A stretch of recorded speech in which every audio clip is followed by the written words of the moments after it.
अस्सलाम वालेकुम व्यूअर्स, मैं हूं आपका होस्ट अब्दुर्रहमान और आज डिस्कस करेंगे ईरानी सदर के दौरा पाकिस्तान को, जिसमें उन्होंने दोनों मुल्कों की बाहमी तिजारत 10 अरब डॉलर सालाना से जायद करने के मिशन का ऐलान किया है। खबर तो बहुत बड़ी है, अच्छी है। आज की वीडियो में डिस्कस करेंगे क्या ऐसा मुमकिन भी है या नहीं, और अगर मुमकिन है तो कैसे है। अगर बात करें फिलहाल दोनों मुल्कों की तिजारत की, तो ये 2 अरब डॉलर्स के इर्द गिर्द रहती है, जिसमें ईरान हमें ज़्यादा चीज़ें एक्सपोर्ट करता है जबकि हमसे कम चीज़ें इंपोर्ट करता है। यानी 65% चीज़ें ईरान हमें एक्सपोर्ट करता है, बमुश्किल 35% चीज़ें हमसे वो ख़रीदता है। तो इस हिसाब से ये जो इक्विलिब्रियम है ये ईरान की साइड पर ज़्यादा है।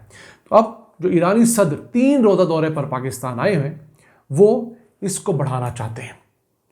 किस किस फील्ड में 8 MOU साइन हुए हैं, जिसके अंदर सिक्योरिटी है, ऑब्वियसली दहशतगर्दी के खिलाफ दोनों मुल्क काम करेंगे, फिर अदालतों को बेहतर करने के लिए, ट्रेड के लिए, इसके अलावा सिविल मैटर्स हैं, लाइफ स्टॉक के सेक्टर के अंदर दोनों मुल्क आगे बढ़ेंगे। इसके साथ साथ साइंस एंड टेक्नोलॉजी और हेल्थ समेत कल्चर के अंदर भी 8 MOU साइन हो चुके हैं। अब पाकिस्तान दुनिया भर के मुल्कों के साथ को 1000 से ज़ायद MOU साइन कर चुका है। MOUs वो एक ऐसा डॉक्यूमेंट होता है जो आप फौरी तौर पर किसी के साथ भी साइन कर लें और उसके ऊपर अमल करना बाइंडिंग नहीं होता, यानी कि मेमोरेंडम ऑफ अंडरस्टैंडिंग होता है कि आप दो लोग, दो मुल्क, दो पार्टीज किसी बात पर मुत्तफिक हुए हैं और फैसला किया है इस पर मजीद काम करेंगे और फिर एक एग्रीमेंट साइन करेंगे। तो अगर कोई आपने एग्रीमेंट किया है तो वो बाइंडिंग होता है। MOU चूंकि बाइंडिंग नहीं होता तो हमारे यहाँ के बाबू ब्यूरोक्रेसी हर हुक्मरान को MOU के पीछे लगाकर खुश रखती है। इसी तरह के दर्जनों MOUs इमरान खान ने साइन किए अपने दौर में, इसके साथ साथ शहबाज शरीफ ने पिछले टेन्योर में साइन किए, न जाने कितने MOUs काकड़ साहब साइन कर गए उससे पहले भी। तो अगर पाकिस्तान में साइन होने वाले इन MOUs को डिस्कस करें तो उनकी मालियत कोई $1 ट्रिलियन से जायद की बनती है, लेकिन बदकिस्मती से उन MOUs में से 10% भी एग्रीमेंट में कन्वर्ट नहीं हो सके। वापस आते हैं पाकिस्तान ईरान ट्रेड की तरफ। तब जिन चीज़ों पर पाकिस्तान ईरान ने आगे बढ़ना है उनमें कुछ बहुत बड़ी कदगनें भी हैं। मसलन ईरान का तनाज़ा इसराइल के साथ और अमरीकी ताज़ा नई पाबंदियाँ ईरान के ऊपर। जी हाँ, अमरीकी कांग्रेस ने ईरान से तेल खरीदने वाले ममालिक और कंपनियों पर ताज़ा पाबंदियां आयद कर दी हैं और इसका बिल भी कांग्रेस ने मंजूर कर लिया है। फिर यह भी कहा गया है कि ऐसी बंदरगाहें या ऑयल रिफाइनरीज जो डील करेंगी ईरान के क्रूड के साथ, इंपोर्ट के साथ, उनको बैन किया जाएगा, उनके असासे जब्त कर लिए जाएंगे। तो इन हालात में पाकिस्तान जैसा मुल्क जो ऑलरेडी एक गरीब मुल्क है वो किस तरह ईरान के साथ डील कर सकता है। पहले इंडिया भी बड़ी मिकदार में ऑयल ख़रीदता था ईरान से, लेकिन इंडिया भी भाग गया है। उसकी 2 वजूहात हैं। ईरान से अब ऑयल को बहुत सस्ता नहीं मिलता। मिसाल देना चाहता हूँ चाइना की। चाइना को पिछले साल तक ईरान से कुछ $10 फी बैरल तक डिस्काउंट मिलता था। अब वो डिस्काउंट कम होते होते $4 से लेकर $4.5 फी बैरल तक रह गया है, जो कि 5% भी नहीं बनता जितनी ऑयल की प्राइस है। अब चूंकि चाइना बहुत बड़ा प्रोक्योरर है, इंपोर्टर है ऑयल का, तो उसका वॉल्यूम इतना बड़ा है कि उसे फिर भी ये चीज़ वारे में लगती है। अब चाइना ने पिछले साल कुछ $365 बिलियन का खाम तेल दुनिया से इंपोर्ट किया। उसमें से बहुत सारा तेल ऐसा था जो कि पाबंदियों वाले मुल्कों से इंपोर्ट किया गया, जिनमें ईरान, वेनेजुएला और इसके साथ साथ रशिया था। तो चाइना को इन तमाम मुल्कों से तेल इंपोर्ट करने का जो बेनिफिट हुआ वो $10 बिलियन हुआ। तो 365 में से $10 बिलियन 10% तो क्या 5% भी नहीं बनते। उस हिसाब से आप तो खुद अज्यूम कर सकते हैं कि ईरान का तेल पाकिस्तान को कितना बेनिफिट देगा। फिर पाकिस्तान के पास डॉलर्स देने के लिए नहीं है। हम तेल लेते हैं अरब मुल्कों से, उनके साथ हमारा उधार चलता है। हम तेल आज ले लेते हैं, पेमेंट इसकी 2 महीने बाद करते हैं, 2 महीने बाद जो तेल लेते हैं उसकी पेमेंट मजीद 2 महीने बाद करते हैं। तो हम लोग उस घर वाले के, उस किराएदार जैसे हैं जो मोहल्ले की दुकान से मुसलसल उधार पे सामान लाकर अपना घर चला रहा होता है। तो हमारे लिए ये ऑप्शन तो बंद हो गया। दूसरा, चाइना एक बड़ी इकोनॉमी है, उसके ऊपर डायरेक्ट अमेरिका पाबंदी नहीं लगाने की पोजीशन में, तो वो बच जाता है। पाकिस्तान एक छोटी इकोनॉमी है, हमारे तो बैलिस्टिक मिसाइल में इक्विपमेंट मुहैया करने वाली 4 कंपनियों पर पाबंदियां लग गई हैं। फिर चाइना और ईरान ने मिलकर एक ऐसा तरीकाकार वज़ा कर लिया है जिसके ज़रिए उन्हें डॉलर के अलावा भी ट्रेड करने में आसानी होती है। किस तरह? चाइना के अंदर दर्जनों के हिसाब से ऐसी प्राइवेट रिफाइनरीज हैं जो कि अमेरिका के अंदर या इंटरनेशनली कोई अकाउंट, कोई असासा नहीं रखती।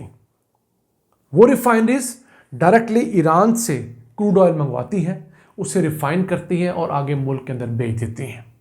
क्योंकि इन रिफाइनरीज का अमेरिका के साथ, किसी और मुल्क के साथ कोई असासा नहीं है, तो उन पर पाबंदी लग ही नहीं सकती।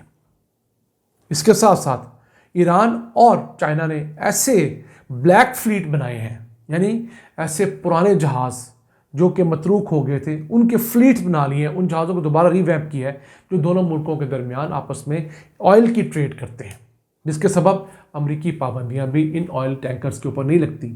फिर तीसरा, ईरान जो ऑयल बेचता है उसके एवज चाइना उन्हें डॉलर नहीं देता, उन्हें अपनी चाइनीज़ युआन देता है, और फिर ईरान उस चाइनीज़ युआन को यूज़ करके चाइना से या रशिया से जो अपनी टेक्नोलॉजी की और मशीनरी की ज़रूरियात पूरी करनी होती है वो पूरी कर लेता है।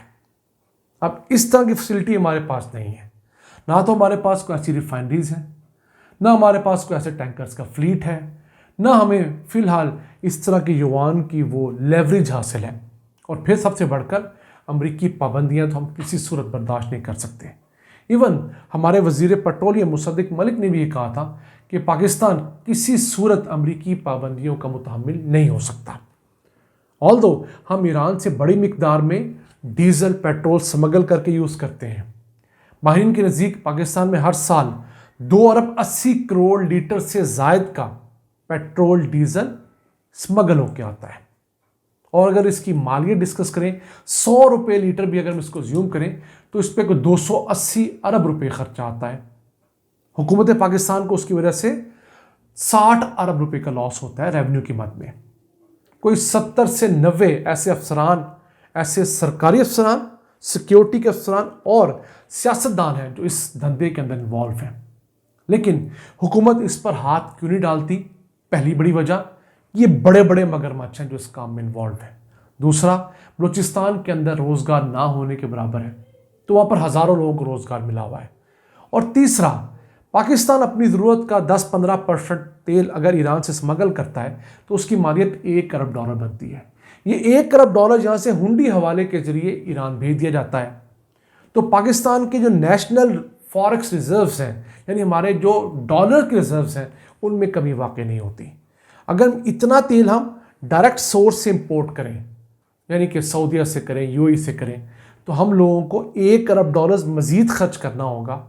पहली बात, हम ईरान को दे ही नहीं सकते अमरीकी पाबंदियों की वजह से डॉलर, हमारा बैंकिंग चैनल नहीं है, और दूसरा, हम किस तरीके से दें भी तो हमारी रिजर्व्स कम हो जाएंगे। फिलहाल ये लोग जो यहाँ से पैसे भेजते हैं वो ऑलरेडी दुनिया भर से हुंडी हवाले के जरिए पैसे मंगवाते हैं, तो ये ब्लैक इकोनॉमी का पैसा ब्लैक इकोनॉमी में ही रह जाता है। बड़ा ट्रिकी सा ये पूरा बिजनेस है। तो इन तमाम मामलात के अंदर अगर हम देखें तो पाकिस्तान के पास फ़िलहाल अगले 4-5 सालों के दौरान तो इस तिजारत को 10 बिलियन डॉलर तक ले जाने का कोई पोटेंशियल नहीं है। हाँ, ख्वाहिशात हमारी हैं, हम इस मामले में दर्द दिल के साथ उम्मीद भी रखते हैं, लेकिन जो इलाके के हालात हैं और जो हमारी पतली माशी हालत है जिसमें हम IMF के अगले प्रोग्राम के लिए मिन्नतें करते चले आ रहे हैं, वो अमेरिका जो ईरान को दिन ब दिन टाइट करता जा रहा है, हमें किस तरह अलाउ करेगा कि हम उसके साथ 10 बिलियन डॉलर्स की ट्रेड शुरू करें। इतनी ट्रेड तो हम सऊदीया के साथ नहीं करते, इतनी हम ट्रेड यूएई के साथ नहीं करते। 10 बिलियन डॉलर्स की ट्रेड हमारी जिस मुल्क के साथ है वो चाइना है। वैसे उसका ट्रेड जो है हमारी को 20 बिलियन डॉलर से ज़ायद किया है, तो 10 बिलियन डॉलर्स का बेंचमार्क हम सिर्फ एक मुल्क के साथ ही अचीव कर चुके हैं, और उस मुल्क के साथ भी हम लोग सिर्फ 3 अरब डॉलर्स की चीज़ें एक्सपोर्ट कर पाते हैं और तकरीबन 20 बिलियन डॉलर्स की चीज़ें उससे इंपोर्ट करते हैं। और हमारे खसारे की सबसे बड़ी वजह हमारा दोस्त मुल्क चाइना है, क्योंकि हमने ख़ुद को कम्पिटिटिव नहीं बनाया, इंडस्ट्री के अंदर तगड़ा नहीं किया। लेकिन ये वो तल्ख़ हक़ाइक़ हैं जो हम लाजम समझते हैं आप तक पहुँचाएँ, ताकि हम किसी ख्वाबों की दुनिया में या सब्ज़ बाग में ही फिरते न रहें। अपने मेज़बान अब्दुल रहमान को इजाज़त दीजिए। अल्लाह के बाद।